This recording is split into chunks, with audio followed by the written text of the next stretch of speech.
2.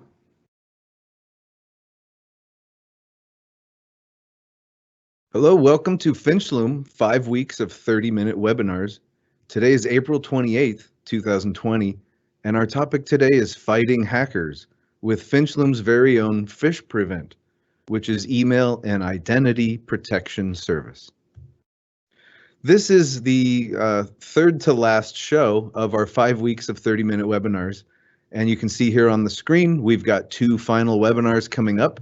One is talking about what is Microsoft Azure. And this is really beginner level stuff for people who yet aren't aware of what Azure is or can do for your business. And then also, what is digital transformation? You may have heard this term buzzing around the industry. And as a small business owner or an IT professional, it might help to understand what it means in plain English. So what we're going to do is offer this webinar to explain things at a very, very, very basic level to people who are brand new to the cloud. And hopefully we can shed some light on the cool things that we're doing that are really on the cutting and bleeding edge of technology. And then on Thursday, May 7th, after we get back from our Cinco de Mayo holiday, we'll have an Azure cost management webinar. And this is a really important webinar for customers who currently use Azure, because we're going to show you how to monitor your costs and how to take those costs and optimize your spend in Azure. Maybe looking for better types of resources that have come out that you can upgrade to, or look for ways to eliminate wasteful spend. There's also a big presentation that we do here called Offsetting Costs that's very popular with our customer base. And we explain things that you might already own in your Microsoft subscription that you're paying extra for with another provider. So there's things that you can consider there to save money additionally with Microsoft. So back to today, we're going to be talking about Finchloom's PhishPrevent service. This is an email and identity protection service. And today I'm excited to be joined by some of my co-hosts from the Finchloom show. We've got Emily here today, who's our product trainer, and we've got Terry Royster, who's our cloud operations coordinator. And I'll be hosting today as the founder and CEO of Finchloom. So in our agenda, we're only going to be talking for about 30 minutes.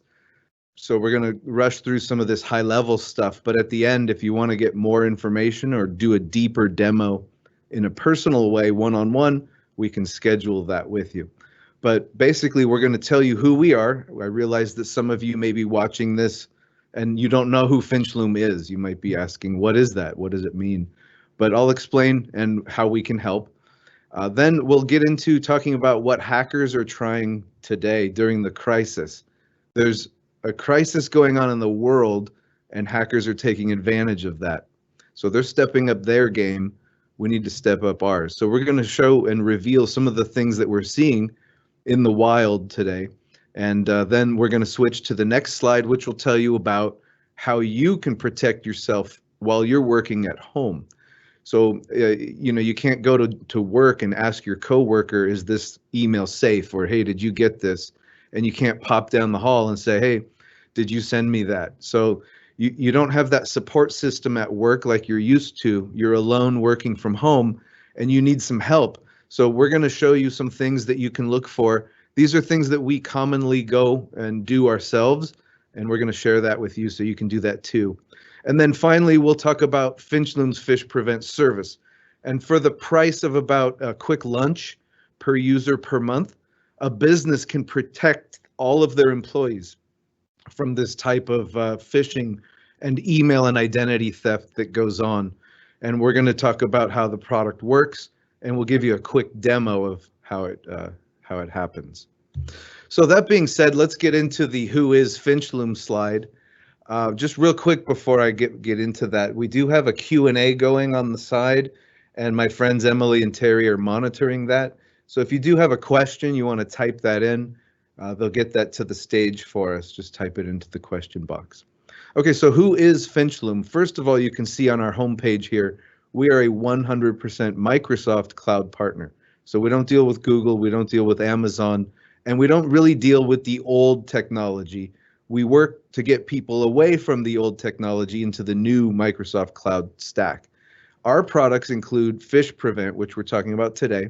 We have Windows Virtual Desktop as a service. We sell Microsoft subscriptions and give advanced support to you with those subscriptions. And we have a professional services team that migrates data and applications to the cloud, gets rid of your servers, and helps configure and set up your security. Speaking of that, our specialties are security. We help to harden and enforce not only process, but also identity security, endpoint security, application security, access controls, and so forth. We help companies build modern workplaces to help be productive and secure while you work from home. A modern workplace is the new Windows 10 interface on a modern desktop that's deployed automatically over the cloud, and you can use any device from anywhere to connect to your cloud data, your cloud apps, or your virtual desktops to access your older applications. We also specialize in apps and infrastructure, which really means we want to help you get rid of your servers. It's not like the old days anymore where you had to own a server and put it in your server closet in order to have email.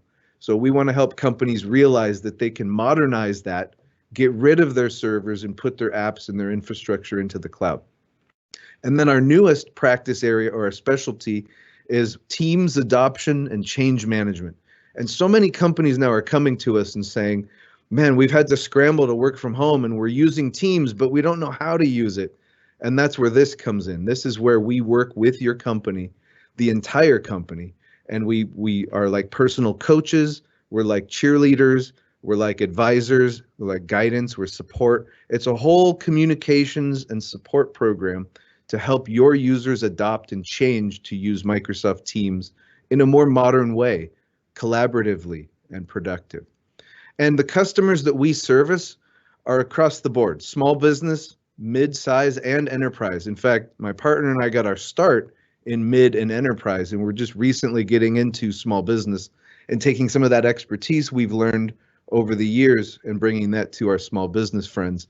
And we have some industry expertise around healthcare, not only hospitals and medical, but the small practices, the dentistry, the cosmetics, those types of smaller practices, and nonprofit. We like to give back and do good and help nonprofits realize some of the benefits they get for free from Microsoft.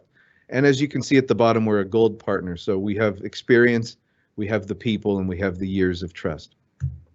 So that being said, I'd like to switch now over to our friend Terry, who's going to talk a little bit about some of the things we're seeing in the wild today. Terry, why don't you take that away? Thanks, Jim. I appreciate it. Yeah, right now with our service PhishPrevent, we're actively monitoring emails that are coming in, looking at what today's hackers are trying to do and take advantage of the current state of the world. Right now, recently, major email companies are reporting as of mid-April, 218 million emails are being blocked per day. That's around the world. The scams right now we're seeing are using basically fear and financial incentives to create as much urgency to try to prompt users to respond. Examples of that right now are stimulus check is really big from the government, charity contributions, a lot of airline carrier refunds, because that's a problem right now. A lot of people are jumping on those. Fake cures and vaccinations for COVID-19 are pretty prevalent. I saw that on the news yesterday, Terry. Somebody got arrested for selling fake PPE, and right. They had a website promoting it and everything. Yeah, the other one is testing kits. That's a big one right now. With the threat of possibly everybody's going to need to be tested. There's a lot of fake stuff out there trying to get you to purchase this test kit and send you their credit card number and things of that matter. The other thing is impersonation of government organizations is really big right now. Anything coming from the World Health Organization, the CDC, they solicit, fraudulent donations, or and they're basically just trying to distribute malware onto your devices. Yeah. Something I got the other day as a small business owner who's interested in the payroll protection program, right? I got an email saying, hey, we can help you get this. Just enter all your information here. We'll send it out to our lenders. And I researched the company. It was someone I'd never heard before. So it was just interesting to see that they're trying to get CFOs and CEOs of small businesses as well, not just end users who are responsible for moving money or, for responding to email, but the big That, fish are at play too. yeah, that plays into the fear and financial incentives, as we know that there is somewhat of a backup in trying to get the funds to organizations, and scammers and hackers know that there is fear out there, and they don't really need you at this point to put in all that information. They just need you to click a link or open an attachment to even take a look, and the damage is pretty much done. So, so now here in PhishPrevent, you're responsible for looking at all the submissions that users send to us, and they're basically asking you to look and see if this is safe or not, right? And so, Yes. what's one of the weirdest things you've seen in the last couple days that users have sent in? Um, we've seen one recently. Was basically it was an email that made it look like it was coming from their organization, and it was their COVID-19 plan for the company.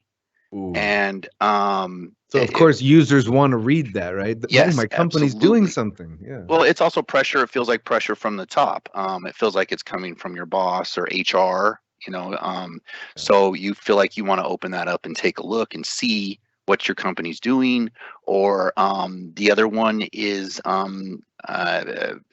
companies are, it looks like the company's offering you advice on your stimulus check or what you can do to substitute money. Oh, And cool. Pull it together. I heard like yep. a Ponzi scheme about that. Yes, Yeah. absolutely. What you can do. The other one, like you said, is personal protective gear for work and where you can pick it up in the office. And people are like, "Oh, hey, well, where are we doing that now?" So a lot of people are, Wow. and our users are great. They're submitting these emails. They're getting them screened. Um, Normally, I would say 99.9% of them are phishing or scamming emails. Yeah. I But think you have to remember, as an end user, nobody's going to ask you for that information. The government's not going to contact you. It's always a user initiated. If you're working from home, you're going to have to go out and enter your information in a secure environment. They're not going to reach out to you. so Terry, that's all really good stuff. Thank you for sharing what we've Of course. seen come in. And some of the people who are watching this are probably wondering, well, what can I do? I don't have this Fish Prevent service yet, and I don't have Terry and Emily on the back end as our security team looking at these submissions to determine if they're bad or not. So what can I do as an individual while I'm here working from home to kind of protect myself and my company? So with that, I wanted to bring Emily to the stage. Emily trains our users in how to use PhishPrevent and Teams and some of the other cloud products. And she's going to talk to you real quick about some of the things you can look for in an email to determine if it's bad or not. Thanks, Jim. So like you mentioned before, it can be really difficult working from home. You don't have that advantage of just being able to walk over to a person and ask them or confirm with them if they sent you that email, or discuss the email that you received with colleagues and ask them things like if they received the email as well, who do they think sent the email. But some of the things that you can do when you receive a suspicious email is take a look at the email itself and see who it's coming from. Do you recognize the sender? Is it someone that you communicate with often? Oftentimes, you can identify if an email is a phishing attempt or not just from the from address. They'll spoof the sender address and make it seem like it's coming from someone that you know, but when you look at the address itself, it's actually coming from a completely different address. So that is one indicator that you can look at and just make sure that it's coming from the email that it should be coming from. Another thing you can take a look at is who the email was sent to. So maybe you were CC'd on an email that was sent to lots of different people that maybe you don't even personally know yourself, and it could just be an indicator that they're sending out these emails in mass to try and just get more people to click on the attachments or the links that are within the email. Another thing that you can take a look at is the hyperlinks within the email. You can just hover your mouse over the hyperlink to see where that link is actually going to take you, because it's very easy for hackers and cyber criminals to just make that email look like the link, like it's going to take you to maybe a Microsoft website, even a Google website, but it's actually going to take you somewhere that's not those sites. You can also take a look at the date was this email sent at a suspicious time? Maybe 3 a.m. That's a time that maybe you're not receiving these sorts of emails. So that's another indicator that this is a phishing attempt. Also, take a look at the subject. Is the email a response to something that maybe you never even sent or even responded to? So that's another indicator. Look at the subject. It could also be something that's just completely irrelevant. Also, attachments. If you receive an email with an attachment from maybe an unknown sender, or that's just completely unexpected, it's better to just not even try to open the attachment. If it does end up being a legitimate email and you let maybe your supervisor know, or that person that sent you that email, that you were just being cautious, no one is ever going to be upset with you that you took caution on opening that attachment. Also, the content of the email itself. Oftentimes the grammar is really off in that email, and that can be another indicator that this is a phishing attempt. So just take a look at what they're asking you. Are they asking you to click on a link, or else something is going to happen? It's just trying to instill some fear in you and just tell you that you have to click on this link maybe to update some information. Oftentimes the content can actually be another key indicator that it's a phishing attempt. Emily, you made a really good point a couple of lines ago about if you see something, say something.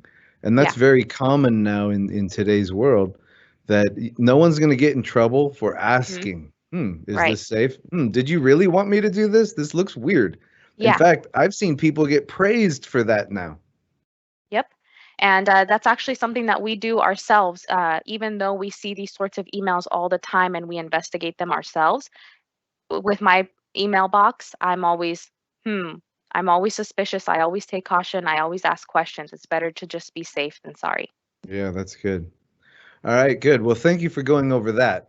So those are some things that you at home can do while you're looking at your emails to identify if something is safe or not. And remember to always ask if you're not sure. And if you do see something, say something. So that being said, we want to take it to the next level. We want to offer this service to you and your company called Finchloom PhishPrevent. And what this service does is it gives you a button in Outlook so you can report suspicious emails. You don't need to wonder anymore, is this safe? You can push a button, that email gets sent to our security team, they review it and explode it in a detonation chamber to see if it's safe. They review it with artificial intelligence and information sourced from our crowd of all the different millions of users around the world that use security services similar to this. And then if it's a bad email, it gets removed from your mailbox instantly. And it also protects your coworkers, because if they get an email that's similar to it, it gets pulled out of their mailbox too. And it could prevent future attacks as well. So that's what PhishPrevent is offering as far as reporting and artificial intelligence. The second part of PhishPrevent is really cool because it helps build a security culture at work. This is our personal trainer section of PhishPrevent, where you get to take training. You get to ask questions of your security team. You get to communicate directly with your security coaches. We're going to be building a Microsoft team in your environment where you can communicate and collaborate with us. So if you just have a quick question, it's as easy as sending a chat. And then finally, we're going to be doing monthly simulations to test your skills. It's like we all do with fire drills, or here in California, we do earthquake drills. But this is a security drill. We're going to send you a specially crafted fake phishing attempt. And it's up to you to try and detect it using the methods that we've taught you and the methods that you've learned as you go. And if you catch the email, great, you get rewarded with praise. However, if you don't get the email caught, it takes you to a training session where you can retrain your skills and improve your score for next time. So this is all delivered to customers of any size, all for about the cost of a quick lunch per person per month. So it's very economical, and it could save your company thousands of dollars. We've seen breaches where a single CEO breach or CFO breach costs $20,000, or a redirecting of an invoice to an important customer costs somebody $100,000. And we're talking about a quick lunch per user per month to protect your business and save from that kind of incident. So let me show you a quick demo of how this works. Terry, Emily, are you ready on the back end to manage the admin console as these come in? We're ready. We're ready. All right, so I've got on my screen here Outlook. This is a very common email program that most people use, and I get email in this Outlook client. Here's an email that looks kind of suspicious. Well, here, let's look at this one. Let's use some of the things that Emily taught us. Who is this sent from? Well, I don't recognize the sender. Who's it sent to? It's a very strange to group that it's being sent to. I've received a document. I wasn't expecting one. It's got an attachment. I shouldn't open that. So this is a clear, suspicious email. I don't know really if it's safe or not, but I don't want to test it. Let me send that to my security team and they can test it. So I have in my Outlook client a button right up here called Report Phishing. So I'm going to click that button right now. And then the PhishPrevent interface opens up and I can select why I'm reporting it. And this is just really odd content. However, if it's something other, you can type in a little reason why you think it's suspicious and have a little ongoing conversation with the security team. But in this case, I'm just going to report it as odd content. Now this gets sent to Emily and Terry on the security team, and they're busy at work looking through all these submissions that are coming in. Have you seen that one come through yet, guys? Not Yes, yet. we have it. It's already been remediated. Oh, okay. So artificial intelligence might have stepped in and somebody else from my company may have already reported that one. Absolutely. So I'm going to report a different one here. I want to report this one as they were pushing for sensitive info, and I'll submit that one as well. So usually when I submit an email, oh, that one, it disappeared instantly. So that's the artificial intelligence at work, removing the email that's bad and taking it out of my mailbox and moving it away because they don't want me to open it. So that was an interesting one that was brought forward there. Now I also want to show you one other thing is we do these simulations. So here's an example of an email that I was sent that it kind of looked funny. It was from somebody I knew, somebody that I work with, but it came from a strange sending address. And it was sent to me, so that's normal, someone I know sending to me, but the system couldn't verify the identity that this truly was the sender. So, okay, let's look at the message. First notification regarding your payroll. Well, I know that Printers-Scan is not my payroll company. So this is obviously an attempt to phish me. I'm going to report that as phishing. And then in this case, I select a reason, and if I report it, it praises me. This was an exercise, way to go. However, if I was just off that day or I wasn't paying really close attention and I just happened to go click on that, this would open up a browser window.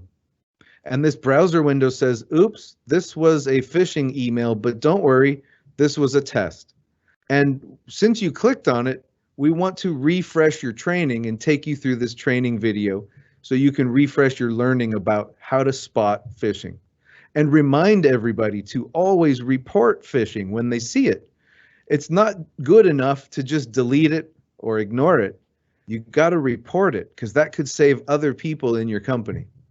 So that's an interesting demo of how our system works using PhishPrevent. So some of the next steps, you can learn more about our PhishPrevent product on our website, finchloom.com/PhishPrevent. And on our website, you can send us a request to contact you. If you go to finchloom.com/5 weeks, you can fill out this form. We'll get in touch with you and we can answer your questions, show you a deeper demo, and even introductory pricing if you want to get started on PhishPrevent. And then remember, we have 2 more webinars coming up, so make sure you register for those if those topics are of interest to you. And with that, I wanted to thank everybody for joining us today. I also wanted to thank my co-hosts, Emily and Terry. And I wanted to say goodbye to everybody for joining us today on our 5 weeks of 30-minute webinars. This was Fighting Hackers with Finchloom's PhishPrevent email and identity protection service. My name is Jim Richardson, founder and CEO of Finchloom. Thank you for joining us today. Bye. Woohoo.